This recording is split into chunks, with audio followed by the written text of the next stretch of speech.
Hello, my name is Josh Atkinson, and you have once again stumbled upon my portrait painting YouTube channel. So, as you can see, the last couple of videos I've been moving in this rough, expressive, somewhat arguably dark direction, and I wanted to push that even further.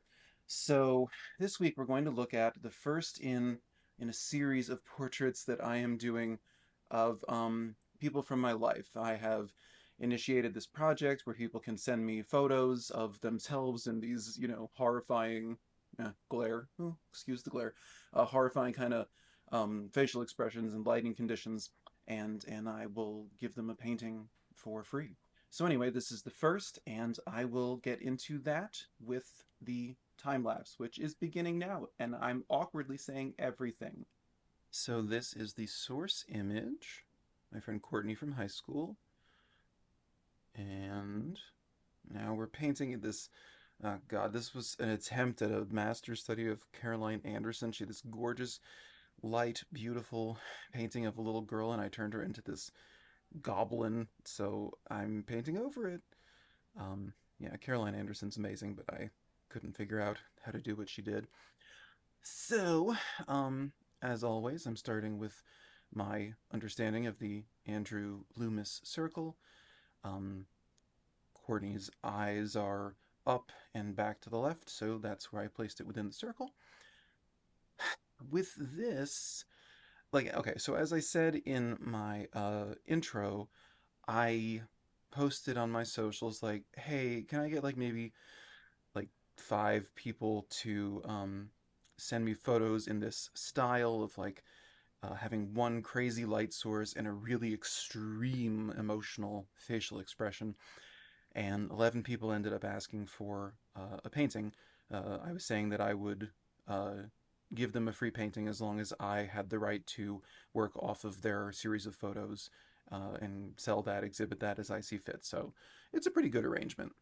The problem, of course, is that I finished these paintings and I don't want to give them away for free, but what can you do? Um, so yeah, Courtney was always like a cool, smart girl in high school, and now she's a mom. She's always been down with like dark, spooky, weird. So she was completely on board with taking an unflattering photo and letting me make an unflattering painting out of it. You can see I'm using my straight line of my brush to orient facial features. I haven't talked about that. That's so crucial to how I paint portraits, line up in the source photo, like, where does the corner of the mouth, like, where does the left side of the mouth, like, where does that line up with some other feature? Does it line up with the edge of the pupil or the cornea or the left nostril? That's the best way that I've found to place things, and then really that's the bulk of it. Other than that, what I'll do to get a rough estimate when you start is just kind of like, how do I explain this? Like, I put my brush, like, if I'm measuring from the left eye to the left nostril, I'll put my brush over what I've painted of the left eye, and I will move my eyes in the source photo from that eye to where I want the left nostril, and my eyes and the brush move simultaneously, and I just make a mark and place it. So that's kind of how I guesstimate, and then that and then I perfect it by comparing it to other facial features.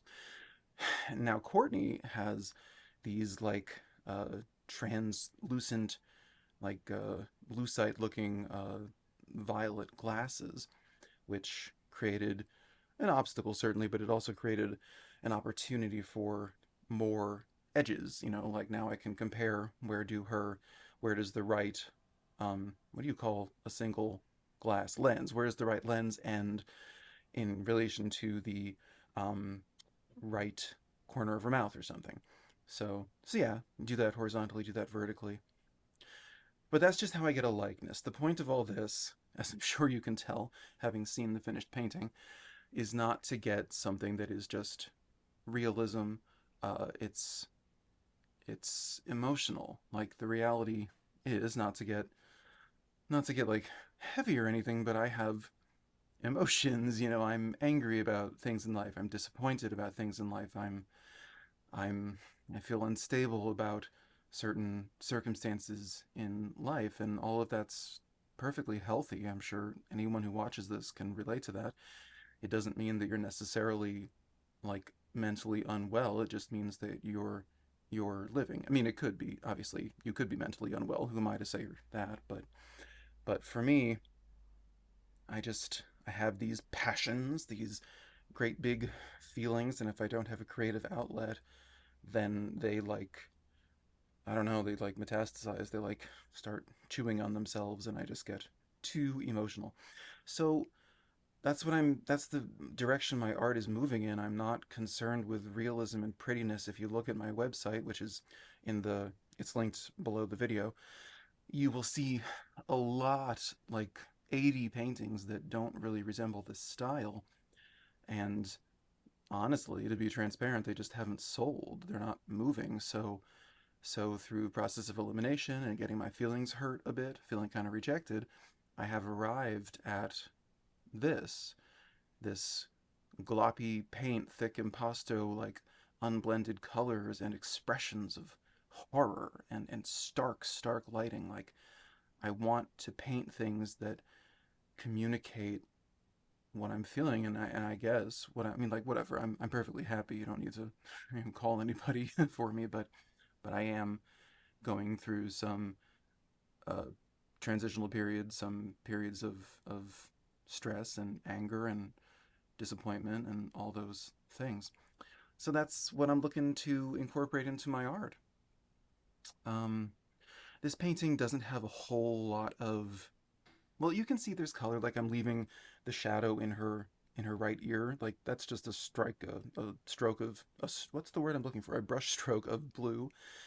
And I was like, well, why not just leave it that way? You know, there's greens all around her eye. There's there's color everywhere. There's blue in her teeth. There's magenta, like permanent rose, um, around that nasolabial fold on the right side of her face, orange under her nose.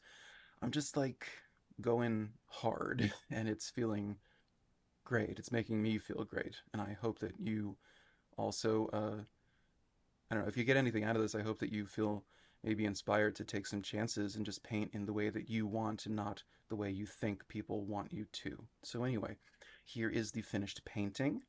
It is a 5x7 oil painting. So then that is how we arrived at this portrait of my friend Courtney from high school. She said that I captured her existential dread, and, you know, I mean, what better compliment can one ask for? I don't know. I hope you got something out of it. I encourage you to push toward your artistic style, and I would love to get some comments about things you'd like to see me paint in the future. Please do like and subscribe, and thank you for watching. Bye.